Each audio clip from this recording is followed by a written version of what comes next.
without the mic. Can you hear me okay in the back? Yeah? Okay, cool. I have a very loud voice. Many people would tell you that. Awesome. Well, my name is Potock. I'm the head of our Creative Partner Solutions team at Google, which essentially means that my team's job, Leena included, is to find amazing partnerships, like our partnership that we have with Powtoon, that enable access to video content for Google's clients, anybody who wants to advertise on YouTube. And I will let Leena introduce herself. Hi everyone, I'm Leena Roseberry. I'm a creative partner lead working on Carly's team.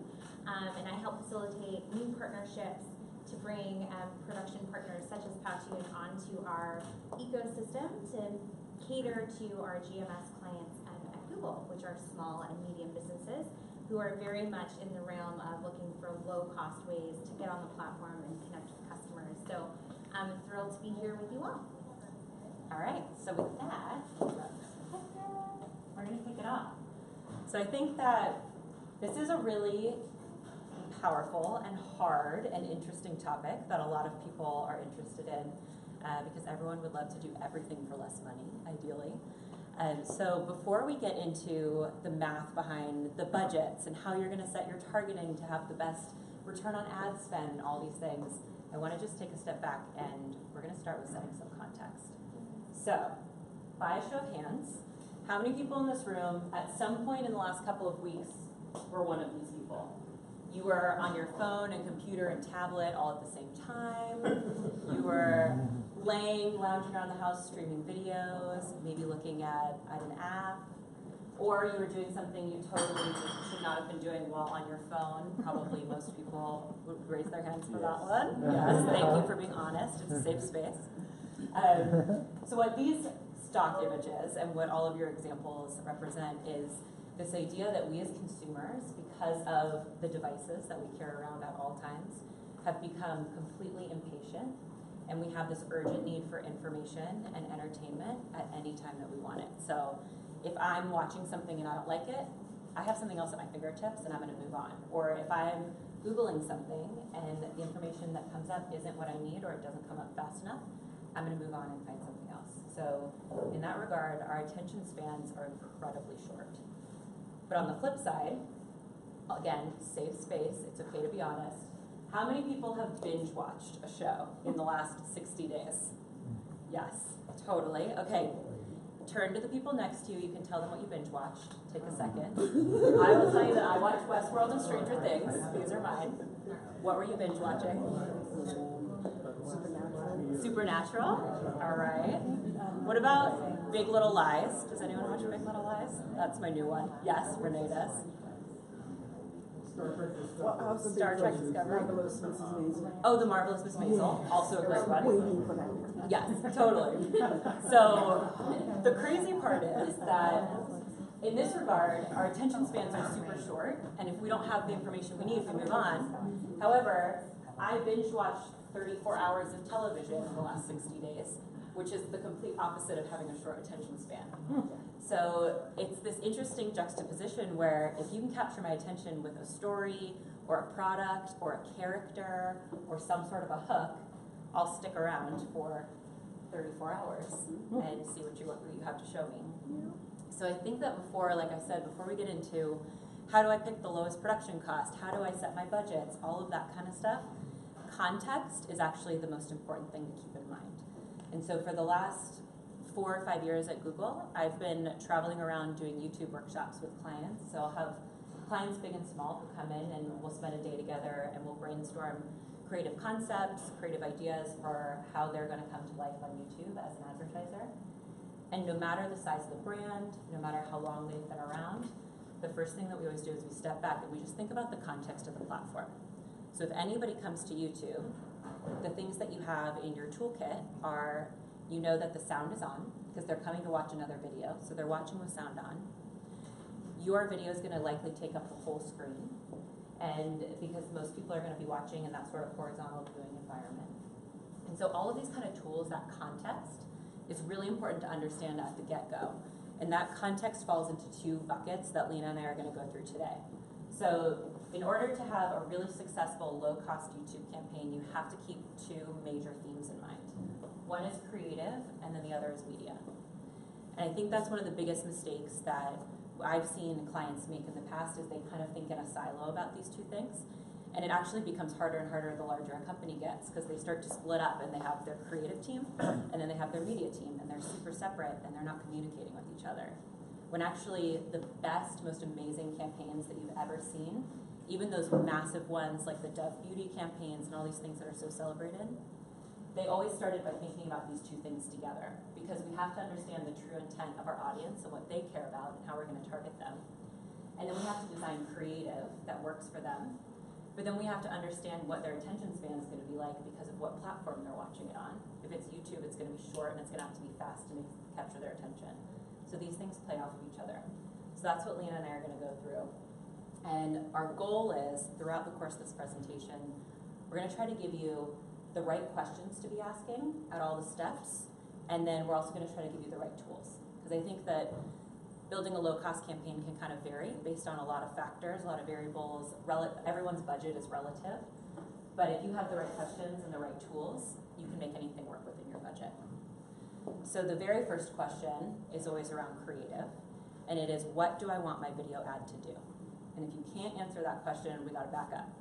Because if you want your video ad to do something like create a ton of awareness for your brand, you're going to build something very different than if you're trying to build an ad that's going to get people to click and sign up and fill out a lead form, or something that's more direct response oriented.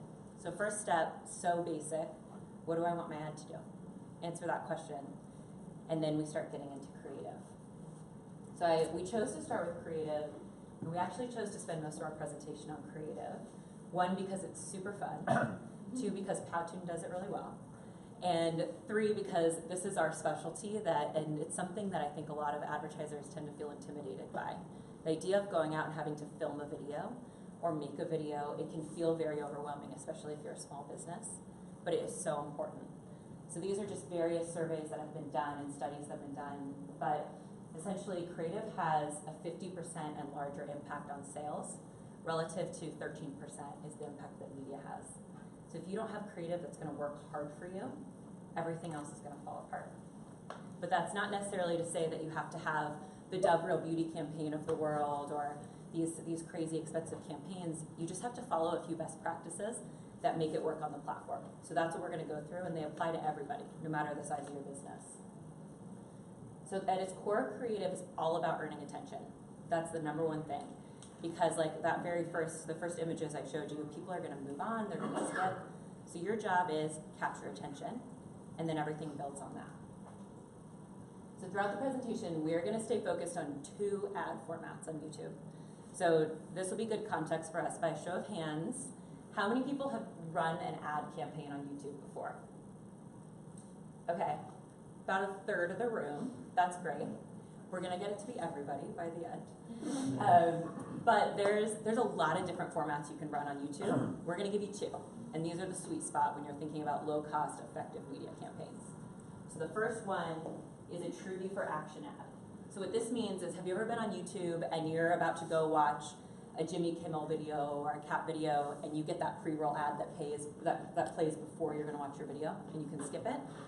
That's a TrueView ad. So that's kind of like the core ad format on YouTube. The difference is TrueView for action is just a version of that has automatic buttons that generate that the viewer can click if they want to. So they'll have a button that generates down below. So, and you can customize whatever you want that call to action to be. So this example is just it's for an app. So you can download the app. They have options. It'll generate an end card at the end. That same thing, same call to action. It can be click, call, sign up, whatever you want it to be. So that's TrueView for action. The ad can be any length, but we'll talk you through some best practices for it.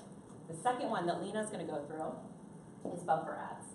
They play in that same spot where it's before another video you're going to watch, but they're only 6 seconds long, and they are exactly 6 seconds long, no more, no less, which sounds like a really challenging creative constraint, but I think it actually is what makes it really fun. And Leena's going to show you some amazing examples of how creative people have gotten with this type format. So we're going to start with TrueView for action.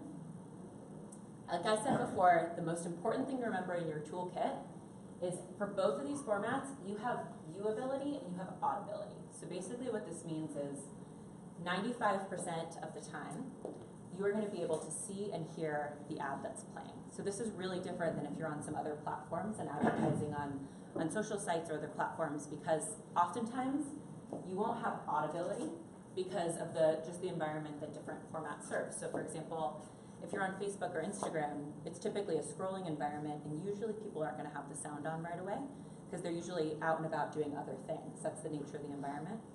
When people are watching YouTube, they're coming to watch a video, so they're going to have the sound on. So these are just things to keep in mind in terms of what's in your toolkit to capture attention right away. So these are the 3 things we're going to go through related to creative. Number 1, turn intent into action. So we'll take you through the best practices to do that. Number 2 is appeal to short attention spans. That's those bumper ads. So Leena's going to come up, give you a break from me for a little bit. And then the last one is use what you have.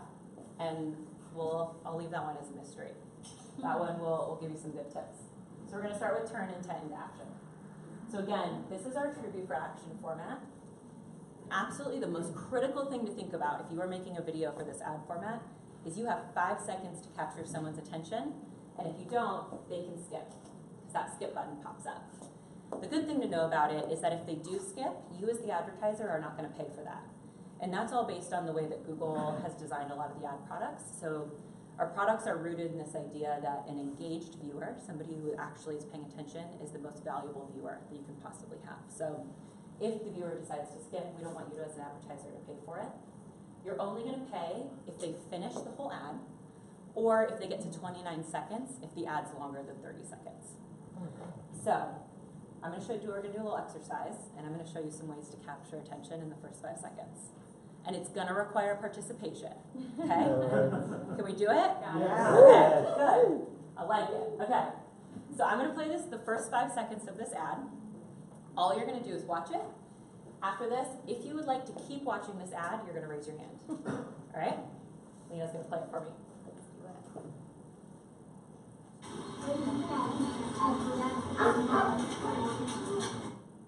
Okay, anyone want to keep watching? No. No, firm no's. A couple yeses. I like your positive attitude. She's in the front row. She's in the front row.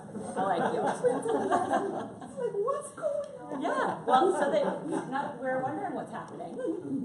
For those people who didn't want to keep watching it, tell me some of the reasons why. They gave you no reason to. There's no reason. Value to me. That, it's something shocking or otherwise intriguing, but they gave you no value and they wanted more from you. Sort of boring and flat. No context. No Yeah, context. you don't know what's happening. And no future. There is no impending event. Yeah, we have nothing happened. And you can see any faces, like no connection with people who you're just seeing the feed.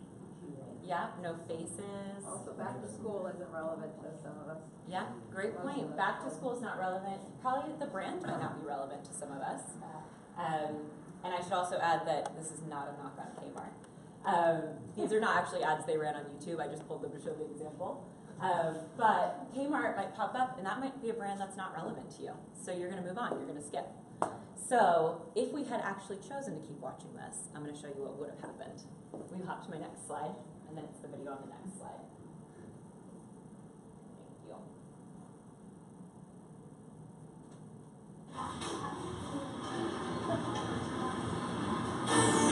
What up, y'all? It's them kids again. Back for the new hit.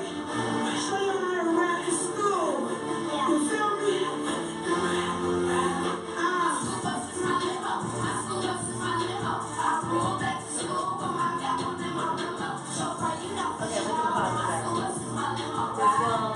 This will get stuck in everybody's heads. We're all going to be leaving singing My School Bus is Full. But it got a lot better than we thought it was going to be from those first 5 seconds. And if we had skipped, we would have missed kind of a funny situation that was unfolding in a catchy song that we can sing later. So that's an example of the first 5 seconds that probably weren't made for YouTube. They weren't made to capture attention and be effective in that way. So same thing. Oh yeah, go ahead. Any clicks did this guy? This one, that one wasn't run on YouTube originally. It was a TV ad, so probably not worth knowing. But this one you'll see is built a little bit more for digital. So let's go ahead and play the first 5 seconds of this one. Same thing. Raise your hand if you want to keep watching it. Is this the same one next one? This is it. Yeah, go for it. Yeah.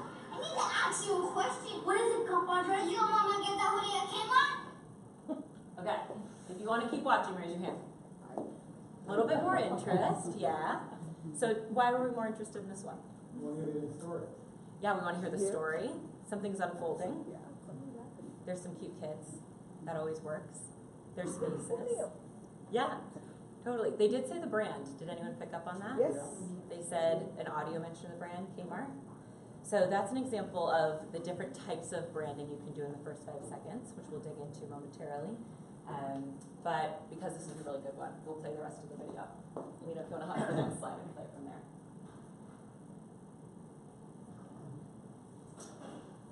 No, well, your mama must have cowards, because that hoodie is sweet. Oh, yeah? Well, your mama's like a big cheese plate, because she threw a bunch of cheddar on them Kmart jeans.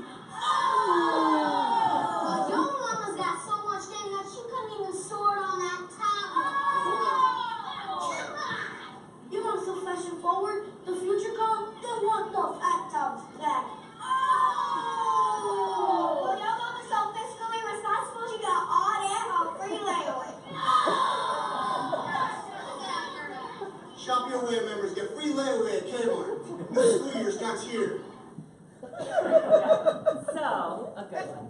I think I might like to go to the next slide. Quicker. Doesn't like it when we play after the videos. So the key difference that you see between these two is that they're using completely different story arcs. So really traditional TV spots or movies, books, they use this traditional story arc where there's a lead-in, kind of a slow build, the climax, and then the story comes down from there. Digital is completely different, especially on YouTube. You want to flip that on its head. You want to start by throwing us immediately into the action. So start with the most interesting moment you can, like those kids on the playground. And then that hook is you're gonna continue to keep attention from there with fast pacing, with an interesting story, with a lot of movement, great lighting. I'll go through those in a little bit. But the thing that happened right in here, that branding moment, is something to keep in mind. So in the first video, they slapped the brand right on the screen for us. And for a lot of us, we weren't interested for that reason. The second one was a little bit more of authentic branding integrated into the story.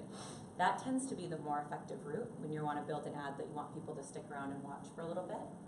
So you find a way to authentically build it into the story where somebody comes in and they say the brand name, that audio mention. Maybe you show the brand on a product versus slapping the logo right on.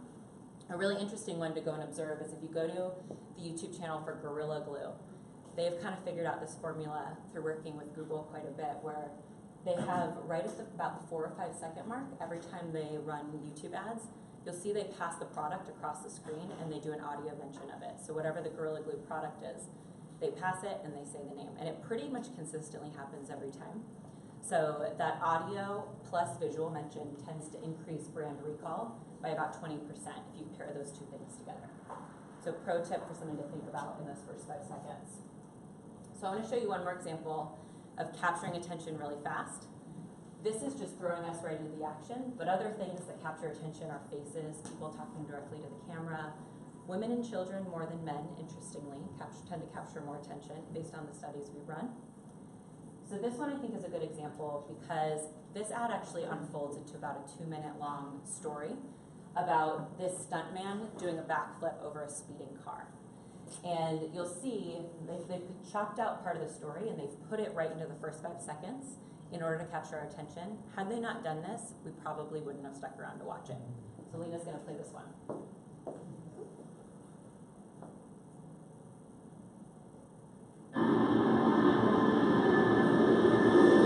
So that's 5 seconds. Right? So then, this will start to unfold about the whole story about him doing his backflip and how he trained to do it and so forth. But had they not done that, we probably wouldn't stick around to watch this part. It's not as interesting to us. When Devin told me about this, you can go find this on YouTube if now you're really interested in it. We hop to my next slide. So that's the first one, attract. Think about how you're going to capture that attention in the first 5 seconds and think about how you're going to brand. So an A and a B in the first 5 seconds, attract and brand. The next piece, because we have that TrueView for Action ad, which has the clickable features, In order to make the most of your YouTube advertising, once you've captured attention, the best thing you can do is offer something useful to the viewer. And so this is kind of one of those questions as well, where we say, what do I want my ad to achieve? What am I offering? It could be a solution to a problem that somebody has. It could be an offer, if you have 20% off something or a sale that's happening. So offering something useful is the next thing to think about. And the way that this kind of fits into that story arc, we've studied hundreds of ads, and what we tend to find is that ads will start with some sort of a problem statement.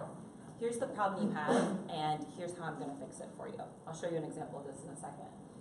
Then they'll explain the features and benefits, where maybe there's 2 or 3 things that their product does really well. It's high quality, it's fast.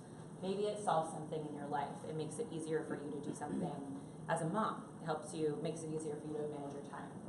And then they do provide the offer, deal, call to action, whatever it may be. So this is a nice framework to think about as you sit down and start to storyboard how you want that ad to look. And as Renee said, a lot of partners, because they've learned all of this kind of stuff like Powtoon, they understand these flows and they're able to help you think through these things and even have technology that helps you do it automatically for you, which is amazing. So let me show you one ad. This is for Lemonade Insurance, and you'll see if they followed this template to a T. I've broken this down into screenshots afterwards so you can see it, but I'll play this first. It kind of sucks, but Lemonade is different. When you pay us, we take a small flat fee. The rest goes to covering your stuff. So if something happens, we pay super fast. That's what you get when you have bots instead of brokers and algorithms instead of paperwork. Best part, leftover money goes to nonprofits you care about. Seriously, that's Lemonade. Insurance powered by AI and driven by social good.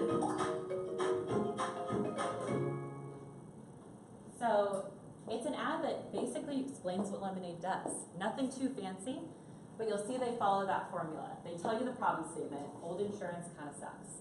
That's the problem. It's something we can all relate to. Typically, if you can find a way for your problem statement to tap into some sort of a human truth, something we can all relate to, that's when it becomes most effective. So I think many of us probably can feel like insurance sucks. So we get that. Solution statement, Lemonade's different. They go through their features and benefits, low premiums, fast claims, XYZ, and then get Lemonade today, call to action at the end. It's really, really a basic storytelling formula, but it works really well and you do it in about 12 to 15 seconds. All right, so that was the TrueView for Action format. I'm gonna turn it to Leena, I'll give you a break from me, but I will be back to talk through shorter attention spans or short bumper ads. Awesome. So appeal to shorter attention spans. First format, you have 5 seconds and then the user can click.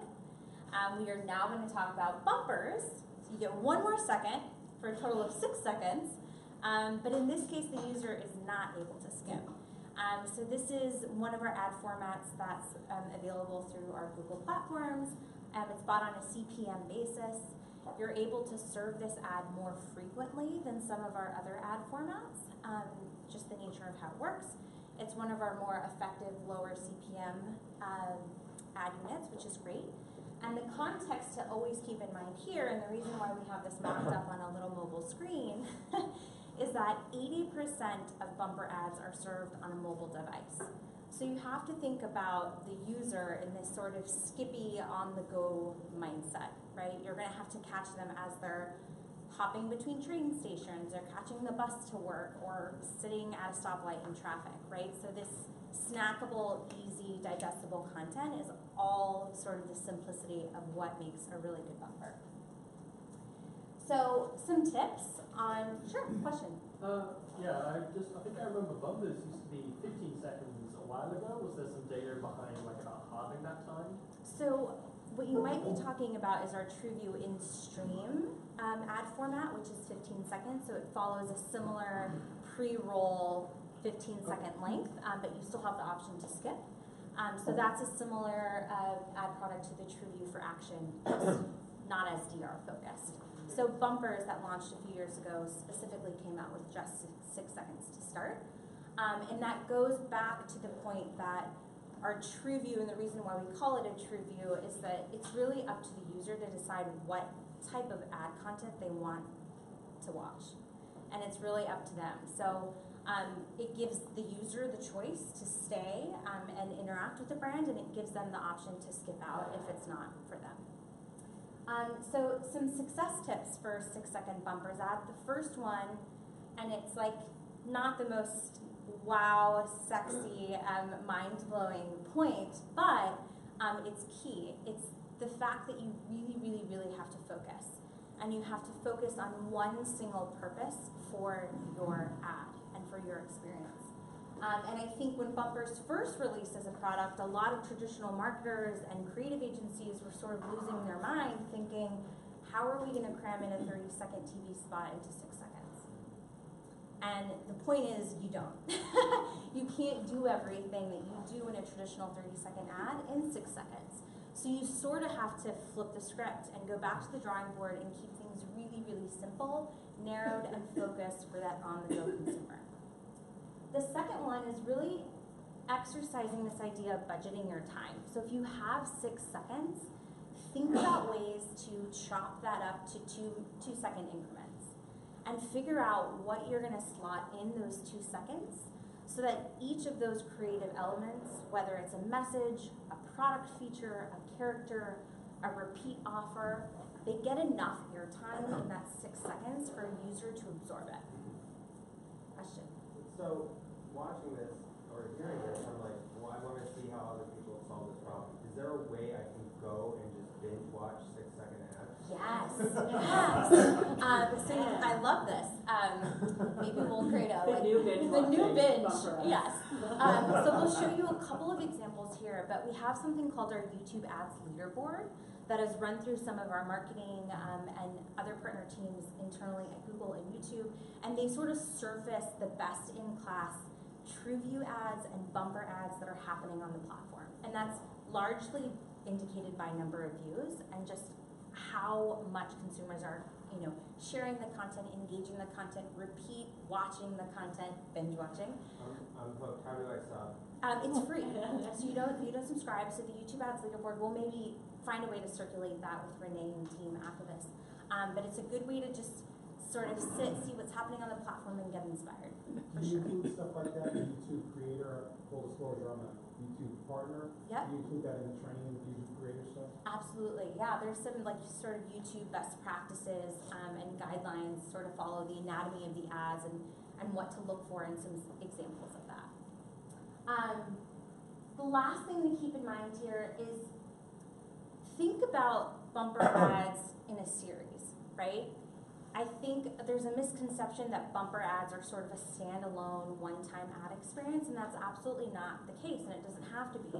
You can create a flock, 3 to 5 different bumper ads that sort of work together in this longer storytelling fashion, but over multiple touch points with the consumer. So there's ways to get creative, there's ways to tie together a longer story with this ad format. So just hammering in the first point, focus on a single message, a single product feature. Simplicity is key, especially with these consumers that are watching on a 5-inch screen, maybe not with the best lighting, and they're on the go. So be short, surprising, and then bow out, right? Give them something that delights, inspires, that educates them, that wants to get them sort of intrigued. Tease them with this content, but sort of get in and get out is the main message. And just sort of leave viewers delighted to have had that experience. And like we said, if you touch them through multiple points in their consumer journey, they're gonna sort of know what to expect. They're gonna become more familiar. They're gonna wanna engage further with your content. So here's an example. This is for Schmidt's natural deodorant. Has anyone heard of Schmidt's? Used Schmidt's? One person? Okay. So this is a great example of one single purpose for your ad. We'll take a look at this video and then we'll sort of dissect how it hits on this success tip. Schmidt's natural deodorant, aluminum free. Right. So 6 seconds. What did everyone immediately notice about that ad in that opening? No aluminum. A lot of aluminum. Aluminum, right? You see the aluminum on the table, you're kind of like, what is that? You hear him grab it, you hear the crinkle of the aluminum, and then you immediately see him sort of stuffing it under his armpits. The whole time it's aluminum, and then in the last second it's Schmidt's aluminum free. So you're gonna remember aluminum free, aluminum, Schmidt's. So if you're ever in the market for aluminum free deodorant, Schmidt might come to mind. So that's just one way of sort of using visuals, using audio, and sort of staying very simple and concise to hammer home one key message. And for Schmidt's, it was aluminum free. They ran this in the US, and they actually got 47% lift in awareness, which is pretty key for a small brand who's trying to reach millennials. Pretty challenging audience, and they use simply bumpers alone with no other traditional ad formats to achieve that 47% lift. So it just goes to show that it can really drive impact if you narrow in on that one single focus. Next tip is sort of budgeting your time, thinking about really giving enough airtime for each creative element that makes sense within that 6 seconds. And I think particularly with more traditional marketers or marketers with a lower cost budget, you can get really creative by transforming even something as simple as print ads or other media ads, thinking about leveraging and tapping into content you already have to sort of transform it into a 6-second bumper ad. So we'll take a look at 2 different examples and we'll sort of dissect them and how they hit home on this singular focus and really dedicating time for each piece.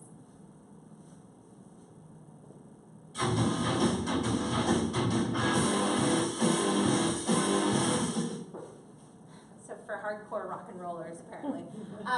But nothing happens with the car, right? This on the sort of right-hand side of the panel, that's your traditional print ad.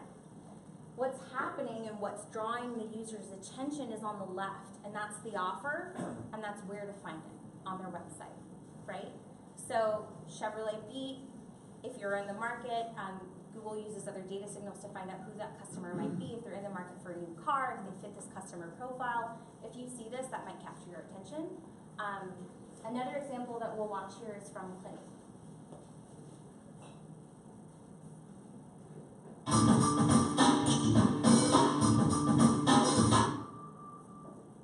So very simple. This was actually a print ad. It started as an original print ad, and Clinique, who wanted to sort of introduce the new version of their chubby stick at scale globally, wanted to figure out a low-cost way to do that. And so what they did is they simply animated their print ad, added some text overlays, and they had a 6-second bumper. They tested this bumper with 2 other versions that were a little further away from their original print. And to most people's surprise, the original print ad, which is this one called Balloons, outperformed the other 2 versions. And it could have been that people recognized it from print and then saw it online and were more intrigued or more familiar. But again, goes to show that it can really drive impact. And the stats here are really outstanding. I think it drove somewhere close to like 70% ad recall and 23% awareness. So another really great success story to show that you can use traditional ads for bumpers. Are you talking about like they actually click through and to the page, or are there other? It's obviously not measuring about how long somebody watched it. No.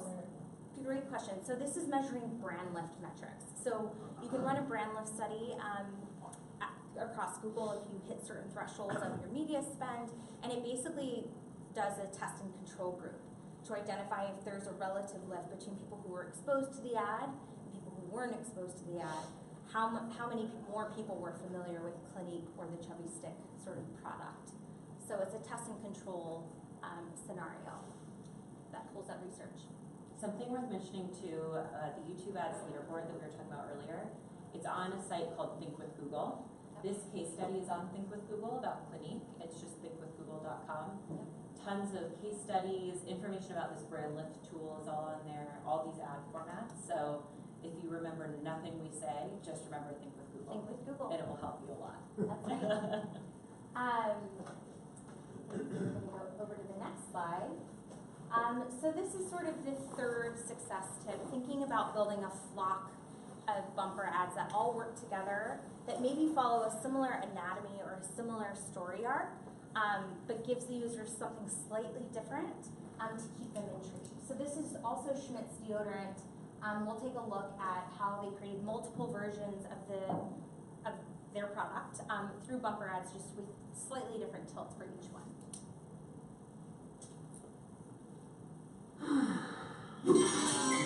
Schmidt's natural deodorant. So there's that immediate hook, right? You see someone in their bra, what's happening? Oh my gosh, she has deodorant, and then there's that playful little music at the end. So another version of this might look like this.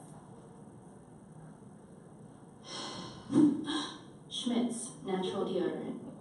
So similar format, but slightly different, right? It's like telling a joke, but a slightly different joke. So the user becomes familiar with what they're about to see. They recognize that it's an ad. They understand that they're going to be in sort of your world for a split second, and they're slightly delighted and entertained by it. So next slide is another example, and this is slightly different. This is for Jeremiah Weed, their spiked iced tea beverage, and they started with this was no video whatsoever. So they're simply using animation and text overlays to create a bumper ad. So these are two slightly different versions. And I think what's also interesting about this is that it's using contextual and Google targeting tools to customize this message that a user might see right before they see a YouTube ad that relates to this message. So you see on the left here when the internet breaks, who fixes it? On the right, when cats go on YouTube, do they watch people videos? So those might appear potentially relevant to what I'm about to see as a user, and I might find them funny. Therefore, I'm more inclined to watch and be delighted. Ooh, my fault. Oh, yeah. There we go.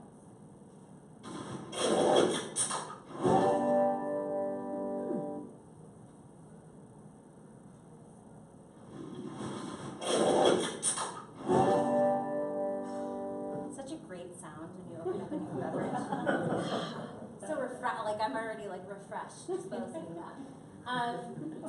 So one last thing, and this is sort of a bonus tip, an example, but as you think about giving enough airtime for all of those key elements, you're hammering in on one message, really make sure that you're repeating the one thing you want the user to remember or to act upon in your last second or two.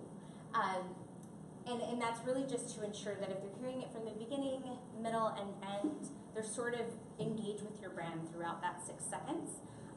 If there's not any sort of visual or branding throughout the video, then we typically say brand it in the middle, so it's sort of at that peak point. So the user at that point knows they're watching an ad, they know it's almost over, and they're sort of hooked in at that point. So here's an example from HostGator. Gator customers since we started in 2007, and we've always had great service.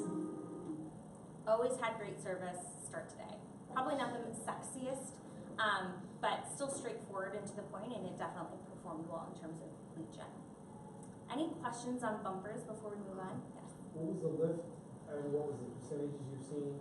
Maybe catching somebody like they do in rap video, first 15 seconds, 14 bars, 16 bars, and in the middle. What's the difference in that? Will they be having your actual call to action 5 seconds in and you just hear it's the last second? That's the last thing. Do you see differences in those? I don't know that we've done specific research that looks at branding in 15 seconds in, 5 seconds in, certain increments in that sense. But if we go to the next slide, there's a little bit of research that just proves, again, driving awareness, driving reach, driving lift does work with bumpers, and they can be effective. So we looked at hundreds of different ads, we did some research, and when bumper ads were added to traditional video formats, so a regular TrueView and stream that was 15 seconds, or longer form content, if you ran a bumper in addition to those other video formats, you had 78, almost 80% more reach. And lift in key brand metrics, so the brand lift tool that we were talking about earlier, 9 and 10 drove significant lift in recall, 7 and 10 drove significant lift in brand awareness. So another point to just show that they really can work. I'm sorry. The ads for the lemonade, where they're keying the content to what the video is. Yes. Is genius. Can that scale down for a small business, or is that something where you have to have a pretty complicated spend? No, so you set your budget and you can use contextual targeting to target certain So you videos. can contextual target. Yep. Oh. So probably what you'd want to do is, drop over here so that I don't know if the You're live on camera right, turns yeah. out. Two of us now. So some large brands that'll use this tool, there's various platforms that can help you do this. Google has some products, but they'll create thousands of ads that auto-generate that text based on whatever the user is looking at. So if I'm looking at a cat video, I get that cat text. If I'm looking at a Beyonce video, which is common, I get the Beyonce text. So there's lots of different things. That requires a pretty large media budget to do it to that extent with thousands of videos. But if you were a smaller business with a smaller media budget, what you would want to do is choose sort of your key segments of your audience that you can anticipate you might have. So for example, maybe you know that you have pet lovers and you have moms and you have people who like to cook, cooking enthusiasts. Maybe you would make 3 different videos that had those 3 different types of messaging for those groups. And then you'd set them up in your campaign the way you set it up to run, where the one for cats, cat lovers or pet lovers, only targeted that group. So you can kind of do it more in a more manual sense. Whereas some of these, like the Jeremiah Weed one you saw, it's like a whole crazy tool that does it for them. No, but Yeah. a small business who can identify 4 or 5 psychographic traits Yeah. that are consistent You and could then totally do target it. those specific ads. Yeah. Okay. The other thing I was going to mention to your question about where the branding comes in, so we haven't done, to Leena's point, we haven't done studies about within bumpers where the branding comes in and whether or not it matters. But within longer videos, an interesting tool you can look at is you have a YouTube analytics channel. Anytime you have a YouTube campaign running, you'll be able to look into YouTube analytics, and there's a thing called retention curves. And it'll show you at what point in that video the majority of your viewers left and stopped watching it. So that's really interesting. Some of the brands that I've worked with in the past, they'll make these amazing, creative, beautiful 1.5-minute long videos, and they bring them in and we're looking at them in the workshop, and we realize they're not driving any metrics they care about if the metric was brand awareness. So we'll take a look at the retention curves, and we'll see that 90% of the viewers left that video at 60 seconds, and then the brand name showed up at 62 seconds. So 90% of people, they paid for them, but they never saw the brand name. So it's a great tool to use to optimize your own videos. If you just let an ad run for a week or so, you can quickly get some data and make those quick edits, plop something out, move it to the front, that kind of stuff. I just wanted to mention, I know there's a few questions here, but just for the sake of time, we're going to do a little bit of Q&A at the end of the presentation. Cool. And we're getting some great questions online as well, so we'll incorporate them. We'll say that till the end. So just jot down your questions so you don't forget them. Cool. All right, I'll pass back over to Chris. Yeah. Bring us home. All right, so TrueView for Action and bumpers are the 2 we've gone through. The reason we picked these to focus on for the theme today of being low cost are, one of them is intended to drive action, so it's a direct response-based format. Typically, if you're being really conscious of cost, you're trying to drive sales or action.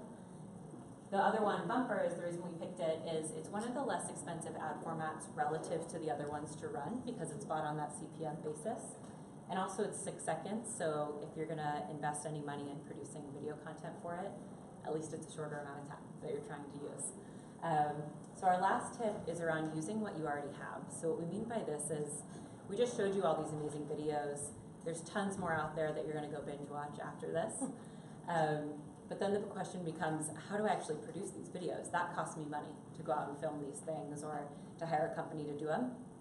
So the tip that I would think about is, use what you have at your disposal. And I'm gonna show you what I mean by this. There's a few different things.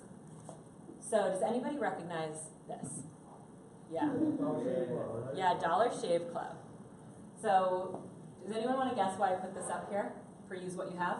Because it was a print ad they used? No. But they use their warehouse. That's where They use their own warehouse. Does anyone know who this is? He's the founder. He's the founder. Yeah, it's their CEO. He happens to just be incredibly funny and charismatic. So they got really lucky.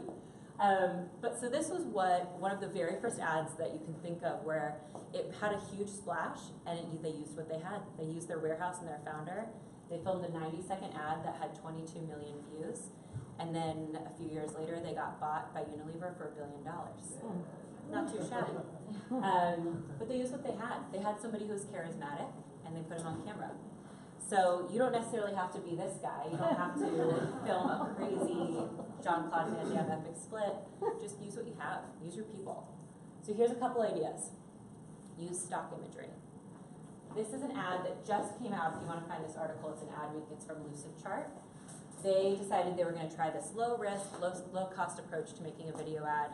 It cost them $30 to buy the audio and to buy one image on here that wasn't on the public domain. And then they created this ad.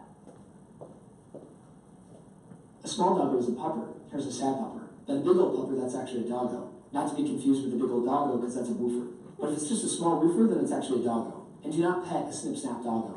Sometimes a pupper is a real small pupper, and that's a yapper. But then it grows up to be a big old yapper, and that's a pupper. Now, a big old woofer is no longer a woofer, it's a floofer. If it eats a humans, then it's a roofer. Stay away. A floofer won't eat a humans, and a small floofer is just a woofer. Duh. There are many, many doggo species, like common doggo, also known as doge. Special doggo is rare and very special. Other doggos could be a wrinkler, or a corgo, or a shoe, or a long doggo, or a puggo, or a party puggo. Doggos do things. A doggo in the water is an aqua doggo. A woofer in the water is a subwoofer. Lots of boring or snarling makes for a heckling a woofer. A doggo in a costume is bamboozled. Sometimes they're doing me a fright. This is Trash Boy. This is Doggos Making Poppers. This is a very fast doggo running at incredible high speed. Diagram your doggos and anything else with Lucidchart. All right. $30. Works pretty well. So use stock imagery. Another idea, use content you maybe already have. Have you shot customer testimonials?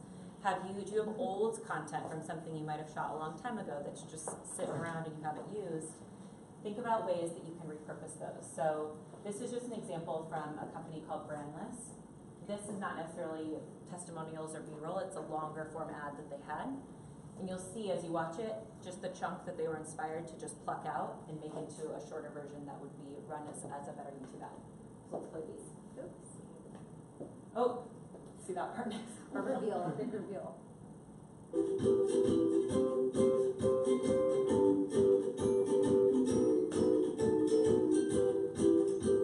So what we've got here, we've got some drinks, we've got coffee and tea, granola, we've got candy, some quinoa snacks. There's so much flavor. Think non-GMO, organic, certified fair trade, no preservatives, no... So this goes on for a while.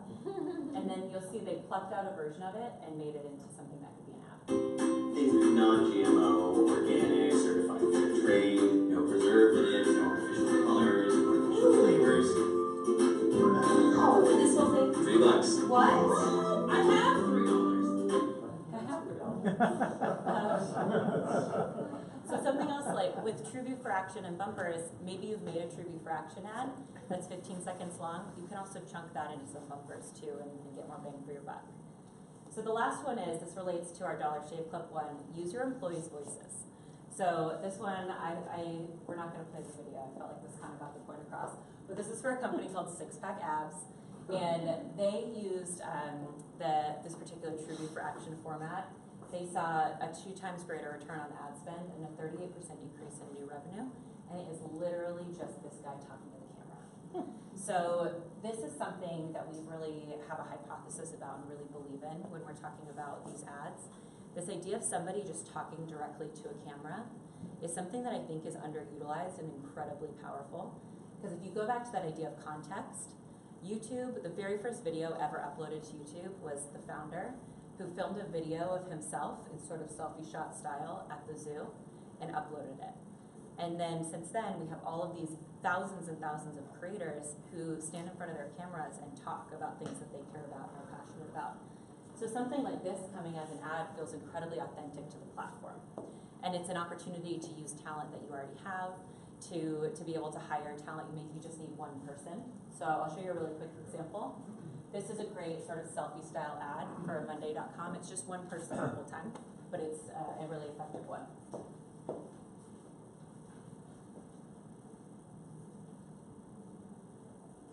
I always had trouble managing our tasks until one of my colleagues found Monday.com. You can see the task owner, what the deadline is, change the status, and it's all in one place.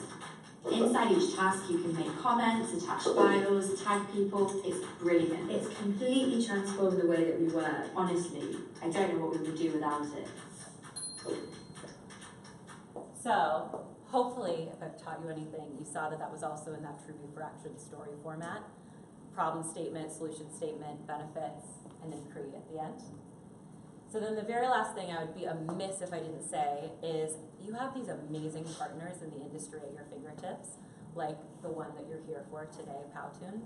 We have, if you remember, think with Google, but also the other amazing resource for you is youtube.com/ads. youtube.com/ads links to a ton of this information that we've talked about in terms of those best practices. Powtoon is one of the partners that we have up here on our Making a Video page that has been trained in all of our best practices, has the amazing templates that Renee mentioned. So if you don't have the resources to do it yourself, or you don't want to do it yourself, the whole point of our team existing is to find partners that create high quality and affordable video content, and there's some great ones out there. So something to think about as well. You don't have to do it on your own. Find partners that know how to do it really well for you, and they can do it at great prices. So one last thought on all of these things that to keep in mind when it comes to a mobile screen, as Leena said, almost all of these videos, at least over half, are going to be viewed on a mobile phone. So you're making and thinking about that environment. You're thinking about fast cuts, really bright colors, bright lighting behind the images, big text and graphics. So you don't want to have little text like this. You want to have big text like this. So all of these things to think about. And again, all this is on youtube.com/ads and think with Google. So the very last piece of the puzzle here, we talked about creative for a long time. We are going to hit on media, but I have plucked out one piece of the media strategy that I think is most relevant to this group in an effort to not overwhelm, because there are a lot of things you could possibly do. So we talked about grabbing attention with creative. Grabbing attention is useless if you're grabbing the wrong person's attention and they're not going to intend to buy your product. People are they pay 3 times more attention to ads that are actually relevant to them. No brainer, it's kind of human nature. If you care about it, you're going to pay attention. So there are billions of views on YouTube every single day. What you want to use when you're launching a campaign in a Google Ads account, formerly known as AdWords, so AdWords or Google Ads, is there's all these targeting techniques that you can use so that you're not targeting all of those millions of people that are watching.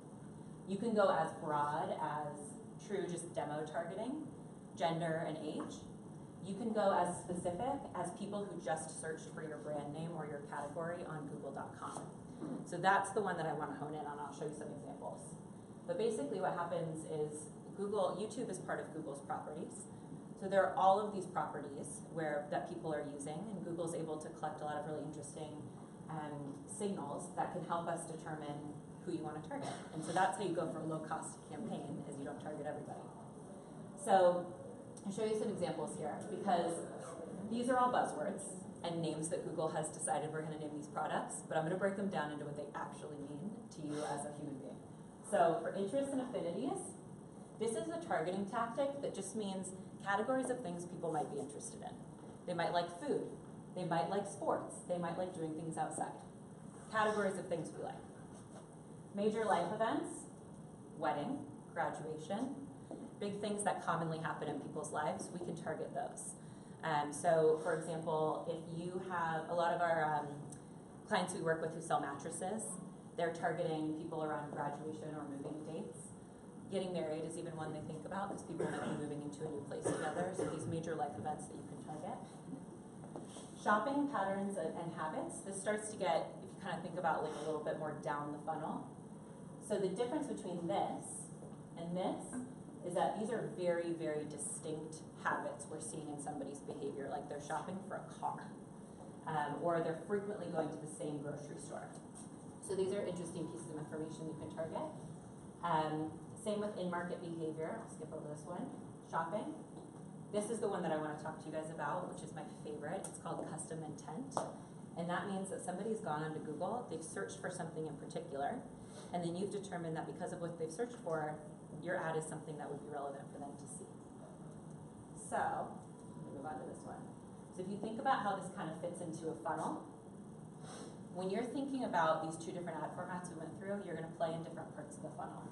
So typically, those bumper ads that Leena went through, those you might serve to a little bit of a broader audience, because they're shorter, they're not necessarily action-based, so they're typically used to generate awareness.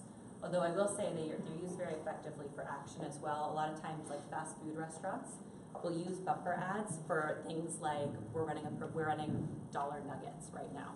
and they'll do a really tight geo-target around their restaurants. If you're using TrueView for action, you're gonna live down here in the lower funnel, because you're gonna target people that you think will take an action off of your ad. And that's where custom intent audiences, the best format, the one that we love so much, comes into play. So just to illustrate how it works, this is also in Think with Google, this case study with Hawaiian Airlines. But essentially, what Hawaiian did is they input a keyword list, targeting people that were looking for things like beach vacation, trip to Hawaii, warm weather, the list goes on. And then when that person went onto YouTube, they were served the Hawaiian Airlines ad. Really, really easy, but incredibly targeted and specific. And they saw a 185% increase in flight bookings and a 69% decrease in their cost per acquisition. So it's a strategy that really helped them to save a lot of money and was really effective. One more for you, Masterclass does a lot of really cool stuff on YouTube. They did the same thing where they targeted things like photography classes, and they showed photography footage. So to the question earlier about contextual targeting and targeting, a cat video to someone who's watching cat videos on YouTube or likes cats, this is a great way to do it if you have a few different products. Masterclass they have tons of different classes that you can take.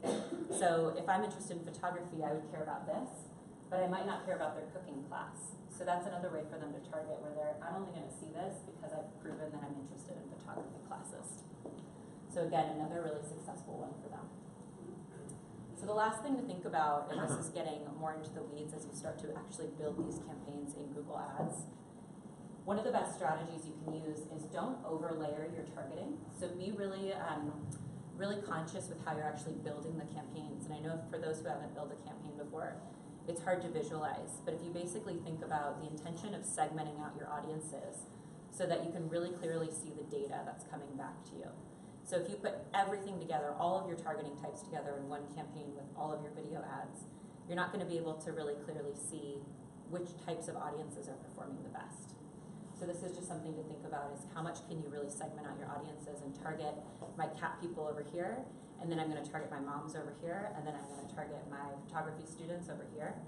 And then I can get data back about which ones are converting the best for me, which ones are buying my product, and then you can optimize towards it. There's one more thing, I said it was the last thing.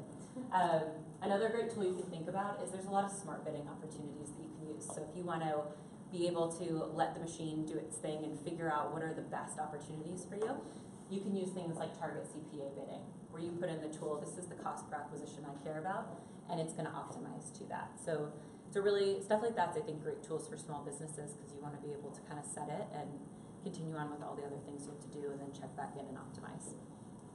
So with that, we have made it to the end. I wonder if there are a few more questions. Yeah? Yeah? All right. Do you want to come up and do some questions? Cool. Yeah. Renee, you tell us how much time we have. Yeah, so, let's go ahead and front end to the screen here. We are kind of running a little bit behind here, so just we'll take a few minutes, maybe like 5 or 10 minutes to go through a few questions, and then if you guys have more questions, if you guys are able to stick around for a little bit, maybe they can just talk directly with you. I also just want to mention to the people on the live stream, if you have questions, now is the time to ask it, so we'll answer your questions as well. I do have one question to start off with that we got through the live stream. Can you talk a little bit about ad blockers and how this kind of fits in with all of the best practices that you're talking about here? Yeah, I know that's kind of a complex question. It's a great question. So ad blockers are definitely a reality. We also sometimes get the question, we have a service that YouTube provides, that's YouTube Premium, where you can watch YouTube without seeing any ads, which is it's an interesting thing because it's counterintuitive to the fact that these ads are something that Google puts so much time and energy into, and making sure we have all these best practices, but we're also giving the opportunity for people to not see them. So the long and the short of it is that these things are always going to exist. The reality is that there's so many billions and billions of potential target audience out there and viewers that it's kind of a drop in the bucket when it comes down to it. Since these ad blockers and that kind of stuff has started, there haven't been any sort of alarming things happening in terms of volume. So. And I think for users that are familiar and are frequent to YouTube, the whole idea of TrueView being user choice and user driven is the fact that it's not disruptive. and it's not stealing away a ton of your time. They're 6 seconds, they're 5 seconds, or 15 seconds, and you have the option to skip. So I would almost bet that ad blockers, as it pertains to YouTube, that might start to be less of a trend, just because I think they're going to be more customized, more targeted, and just more entertaining as brands get better and better at cracking their secret sauce for their customers. Yeah, that's a great response. Just for the sake of the live stream, because I don't know if they'll be able to hear the questions, because unfortunately we've had some issues with the mics. So when we get questions, if you could just repeat the question. Yeah. For the live stream. You got it. Yeah, go for it. Quick question about targeting. So you said I can target by interests, demographics, what have you. Can I target by people who subscribe to specific YouTube channels or just watch someone's YouTube channel? Great question. So the question was, can I target based on someone who's subscribed to specific channels? So there's something that's called Google Preferred that is probably geared towards our larger brand spenders, but as sort of upfront commitments are sort of negotiated with some of these larger advertisers, they get sort of access to a Google Preferred lineup, and a lot of that Google Preferred content is for some of those top 10% of YouTube creators that have those most subscribed viewer bases. So there are, but it's sort of at a premium. We'll have to check back if there's other ways outside of Google Preferred that you can target specific creators. I think the next best thing would be understanding like the demographic profile of people that would be on the channels that you'd be interested in targeting, and then just set your targeting really tight in terms of that sense would be kind of the next best thing. Yeah. Another question? Sure. How do you target language? Like if I want to do something in a specific language that I don't mind for everybody to listen in different languages. Yeah, so the question was about targeting language. It's an option that you can be able to target geographic regions.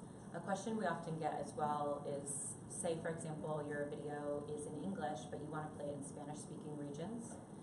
Oftentimes that works out fine, and adding something in like subtitles or these kind of like superimposed text that comes up and kind of gives you a guide of what's happening through the video tends to be pretty effective. So rather than producing 2 different videos for 2 different regions, you can find ways to get creative and target in that way. My question also is like if you're here and you do your ad in Spanish, but you still want it to be played in a English YouTube subscriber or people to see it. It can be done, or it's limitations in language? I don't think there are any limitations. I don't think so. No, so you'll just set it up. You'll set in your campaign settings the geo where the campaign is running, and if it's in English speaking, markets and languages, it's okay. If it's a Spanish ad, the thing you have to be careful is if I'm in an English-speaking environment and ecosystem, I'm used to seeing videos or ads in English. If I see something in Spanish, and if it's not, if I don't understand Spanish, I may be one to skip. But because it's TrueView and you're only paying for viewers who stick to watch, then you might be hitting just those Spanish-speaking customers that you want. So in that scenario, I would almost say it might be nice to test certain English only, Spanish only, which one's performing, which one's driving better efficiencies. My curiosity is because of I watch a lot and for hours for specific reasons right now, and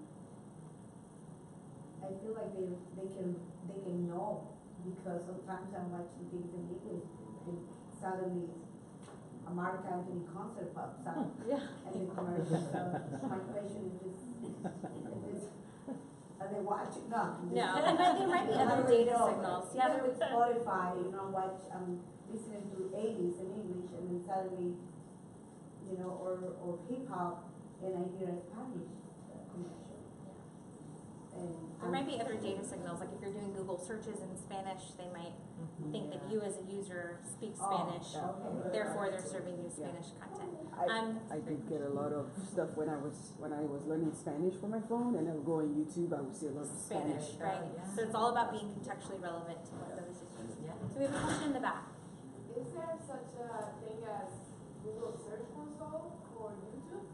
Like for example, I see a high conversion rate coming from organic YouTube, but I want to see which keywords I actually have to do content for. Yeah, great question. So there is, when you sorry, I'll repeat the question. Is there something like Google search results on YouTube? So YouTube is actually, if Google's the first largest search engine in the world, YouTube's the second in terms of the volume of searches that happen there. So when you're on Google, you go in and type something and you'll get an ad, and then you'll get the organic results that come up. Same thing happens on YouTube. You'll get a video ad and then results that come down below it. So if you're curious what sort of keywords you're showing up for, I would suggest building a campaign where you can, you'll be able to see what your video ad shows up for. It'll spit back out the data and tell you all the search results you showed up for. And then you can even choose to target some of those or to not target some of them. Like if you're showing up for something completely irrelevant, you could choose to not show up for it as well. But there is no way to see the organic results. I don't think that there is. I think it would only be if you were doing advertising. Yeah. Maybe a what? If you're doing advertising, yeah. I think we have, sorry, I think we have time for one more question. Yeah, one more? Can I ask a question? Digital advertising surpassed traditional ones. So the question, or are you asking if it has? The question is, people are getting more involved in digital advertising rather than traditional TV. Yeah, great question. So the question is, are people getting more involved with digital advertising than traditional? I think that well, one caveat is it varies by market quite a bit. But the commonality we're seeing is just more and more, especially video content. There's more and more online and digital video consumption than there would be in terms of traditional TV. Something I think you face as well with television is we have kind of this concept now of like light and heavy TV viewers of traditional television. Oftentimes millennial or younger audiences are going to be spending a lot more time on digital than they will be on more traditional media like TV. So it comes down a lot to who you want to target and then what region you're in, but digital is definitely the future. Can I say that? Well, thank you everyone. Thank you everyone on the live stream.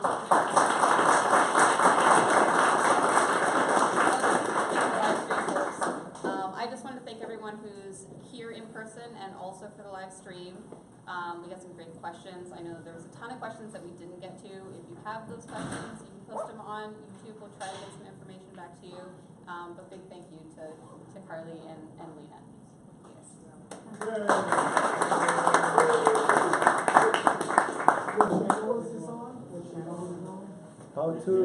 Powtoon.